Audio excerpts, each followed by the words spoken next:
Hello there, ladies and gentlemen. Ambrose Blowfield here from the Sales Mastery Company. It is my delight and privilege to welcome you to the 31st of March 2023, which for most people is the financial year end in the UK, with my accents from, and in New Zealand, where I now belong. The reality about today's subject is not so much from a business strategy perspective, but more from a sales strategy perspective. But in saying that, what we cover off today would impact a sales team, it would impact a marketing team, and it should impact a director team, particularly if you're a small to medium family businesses like 90% of our customers around the world.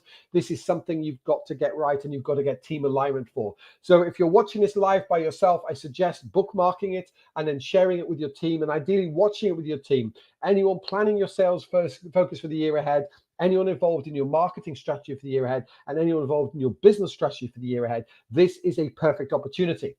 Now, keep in mind, over 50% of our customers in the last few years have been in Australia as well. I know that they work to the end of June. So this is a good opportunity for you to get some clarity in that final quarter running to a June year end. In saying that, 25% of our customers around the world, even in those countries, UK, New Zealand, and Australia, actually work to a December year end, which personally I prefer. I think it fits with us socially, it fits with our family lives, and academic lives as well for our children. I think that's a lot easier to manage. But wherever you are, I want you just to think for today, what if I were planning the year ahead? Hopefully you've downloaded a document and got access to that anyway. If not, please send an email to admin@salesmasterycompany.com and request the strategic planning for the year ahead workbook, so you'll get access to that. It'll look just like what's on the screen in front of you right now. The second page has got a warm welcome for myself, and then we kick straight into it. And right now, I'd like to just give you 10 to 15 minutes on what fundamentals you've got to get in place in order to strategically plan your sales team and marketing and business team for the year ahead.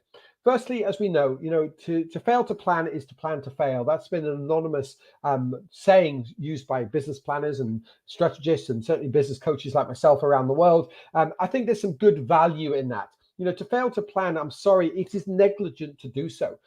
Abraham Lincoln was asked, what would he do if he had to cut down a tree and he was given 6 hours? He said, I'd spend the first 4 hours sharpening the axe. Well, the same should go for a business owner, a sales manager, or a marketing manager. If you're looking at the year ahead, spend the time to strategize, to go through hypotheticals, to speak to your customers, to speak to your team, to speak internally, to get a good understanding. And don't push go and get going unless you've got a strategy and a plan in place that's got measurables and milestones. When we coach and train people in our persuasive selling process, one of the things we hark on about in the 2 days of in-house together on that is, don't have a meeting until you've got a clear strategy around what the meeting's objective is. Now, we talk about multiple different objectives, of course, but that's for another day. Today, I want to be clear. It's not worth going into a year without a strategy and plan, just like it's not worth any salesperson going out there and have a meeting with a customer unless you've got a clear objective, or in my case, many objectives to achieve at that particular meeting. And we should have stretch goals and stretch objectives, because that makes us alive and it makes us real. It means it's meaningful. And yes, what I'm saying here is, if you're a sales manager or a business owner and you have salespeople selling business to business, if they cannot write down or articulate clearly what an objective is for a meeting with a client, cancel the meeting until you can actually have a clear objective. So remember, as we said before, we want to plan for business, we want to plan for marketing, we want to plan for sales, and this should all be combined into your strategy for the year ahead. Of all the business strategy tools I've ever used with clients or ever used myself, I find the Ansoff Matrix, without question, is just such a simplified one, because it has so much meaning across different divisions in your organization. What I also loved about this when I first learned this studying international business in the UK 30 plus years ago is that all businesses have this. There's only 4 ways you can make money in a year ahead. Either you're going to sell the same old stuff to your existing customers, that's the first quadrant, or you're going to find new things to sell to existing customers. And when I say new, I mean products that are new to them, things that they've not parted money for achieving from you. If you cannot get all of your sales target for the year ahead from the 2 blue quadrants, quadrant 1 on the left, quadrant 2 on the right, you're going to have to go to the second row. You're going to have to go and prospect and win new clients. Now, as a general rule of thumb, you're probably going to hit your target between quadrants 1 plus 2 plus 3 being new clients to buy existing products and services, meaning the products and services you've already got credibility and experience delivering. Why? Because for a new customer to come on board, they probably want to know, have you had experience serving people like them? Or have you had experience supplying a product or service like the one you're selling to them?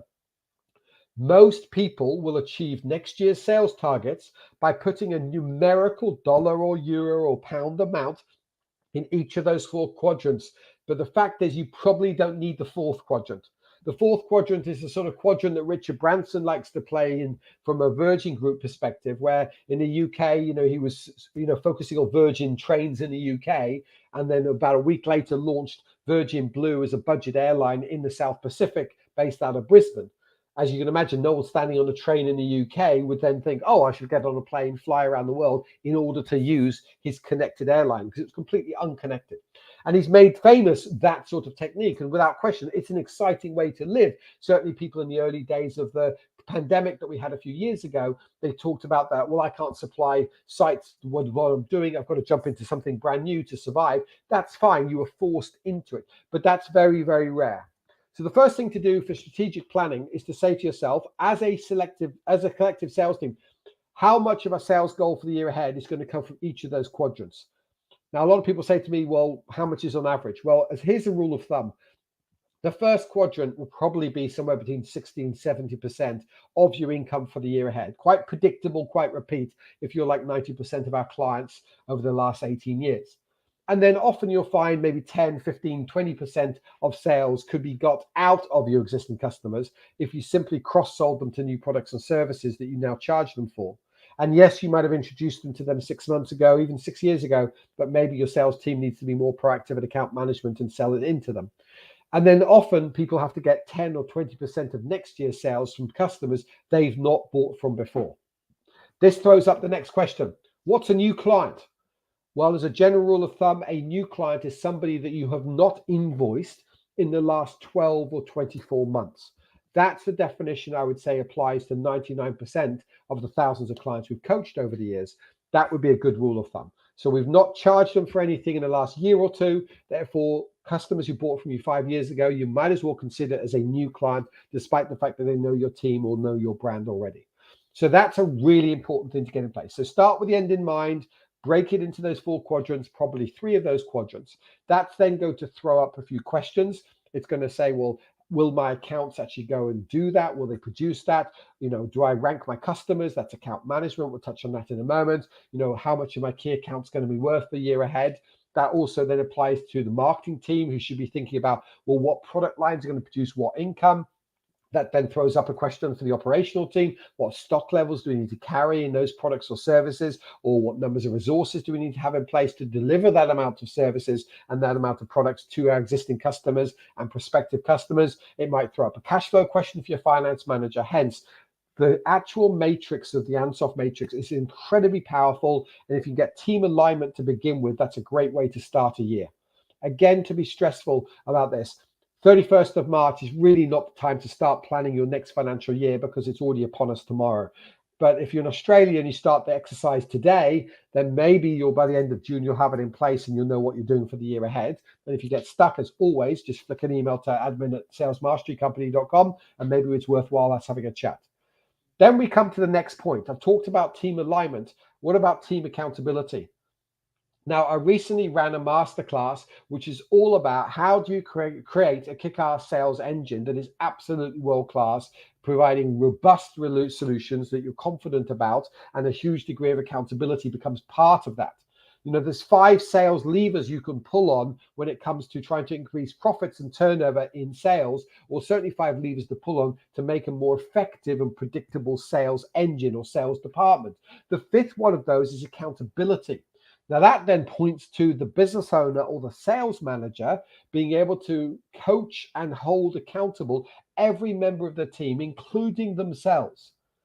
And the problem around that is most businesses do not have enough in place around accountability when things go wrong. In fact, partly because we don't celebrate success and milestones along the way when things go right. So we don't develop goodwill with our staff members to then hold them accountable if things go wrong. And we think, oh, you know what? If I leave them to their own devices, they'll probably get better. Well, what's that based on? There's literally no theory behind that theory. Yes, there's some things and tasks you can delegate to people, and people develop their skills and confidence through practice. But just leaving people and dumping it and abdicating responsibility as a manager or business owner, that's not how people get better. You've got to put some structured accountability in place. At the very least, weekly sales meetings, weekly or fortnightly one-to-one accountability sessions. That's something we coach sales managers on a sales manager fundamentals program, as well as our big sales manager programs. And then likewise, helping others coach each other, helping others hold each other accountable. Peer pressure worked in a school classroom. It certainly works in a sales team. And then there's the third area of accountability that we teach people in sales, but most people are never taught, is self-accountability. And the reason why that's so powerful is because intrinsic, otherwise known as internal motivation, typically drives somebody's mindset and actions far more than extrinsic, which is what comes from you as a sales manager or for you if you're the business owner. So what we need to think about when we're talking about being world-class in the year ahead to execute the plans and strategies is, what is our culture of accountability? As mentioned, if you get stuck with that, flick us an email. Let's have a conversation. We want to point you in the right direction. If there's a service we can provide that will help you with that to accelerate that, great. It's probably going to pay back tenfold. But the reality here is you really realize there's 3 levels of accountability. Self-accountability is the most powerful, but most people ignore it.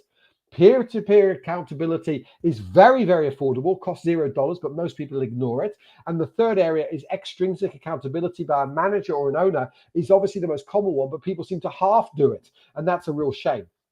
So put really simply, 2 areas you've got to nail. If you find out that top row is going to be responsible for a total of 80% or more of your predicted sales or targeted sales for the year ahead, you've got to master regular account management, which involves obviously running a profitable sales cycle and cross-selling opportunities to people, even if it takes time and repetition to get them to accept it.